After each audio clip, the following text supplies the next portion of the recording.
Letters to Lucilius, Letter 11, on the Blush of Modesty. Your friend and I have had a conversation. He is a man of ability. His very first words showed what spirit and understanding he possesses, and what progress he has already made. He gave me a foretaste, and he will not fail to answer thereto, for he spoke not from forethought, but was suddenly caught off his guard.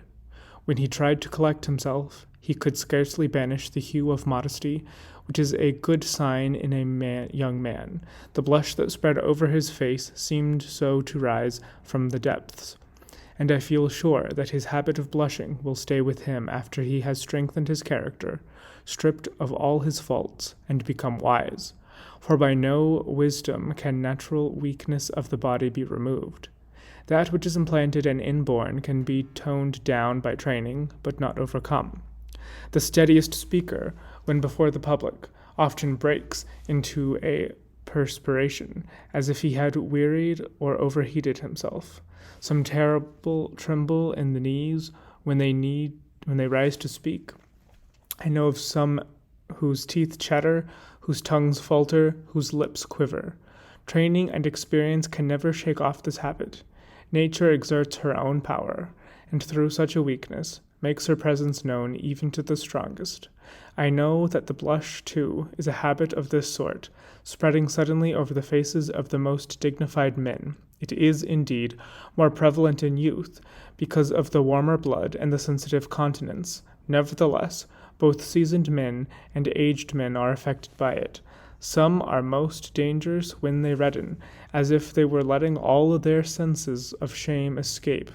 Sulla, when the blood mantled in his cheeks, was in his fiercest mood. Pompey had the most sensitive cast of countenance. He always blushed in the presence of a gathering, and especially at a public assembly. Fabianus, also, I remember, reddened when he appeared as a witness before the Senate, and his embarrassment became him to a remarkable degree. Such a habit is not due to mental weakness, but due to the novelty of a situation. An inexperienced person is not necessarily confused, but is always affected, because he slips into his habit by natural tendency of the body. Just as certain men are full-blooded, so others are quick and mobile blood. That rushes to the face at once. As I remarked, wisdom can never remove this habit. For if she could rub out all of our faults, she would be mistress of the universe. Whatever is assigned to us by the terms of our birth, and the blend in our conditions, will stick with us, no matter how hard or how long the soul may have tried to master itself.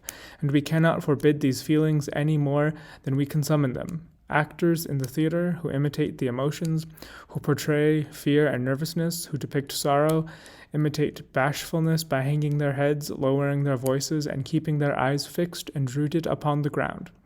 They cannot, however, muster a blush, for the blush cannot be prevented or acquired.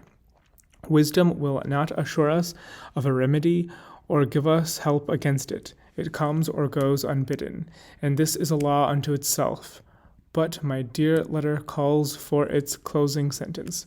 Hear and take heart this useful and wholesome motto, quote, "Cherish some man of high character and keep him ever before your eyes, living as if he were watching you and ordering all your actions as if he beheld them," end quote.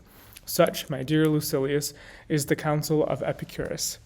He has quite properly given us a guardian and an attendant. We can get rid of most sins if we have a witness who stands near us when we are likely to go wrong. The soul should have someone whom it can respect, one by whose authority it may even make its inner shrine more hallowed.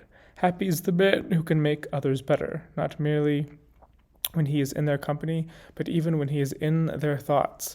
And happy also is he who can revere a man, as to calm and regulate himself by calling him to mind. One who can so revere another will soon be himself worthy of reverence. Choose, therefore, a Cato, or if Cato seems too severe a model, choose some Laelius, a gentler spirit. Choose a master whose life, conversation, and soul-expressing face have satisfied you. Picture him always to yourself as your protector or your pattern. For we must indeed have someone according to whom we may regulate our characters. You can never straighten that which is crooked unless you use a ruler. Farewell.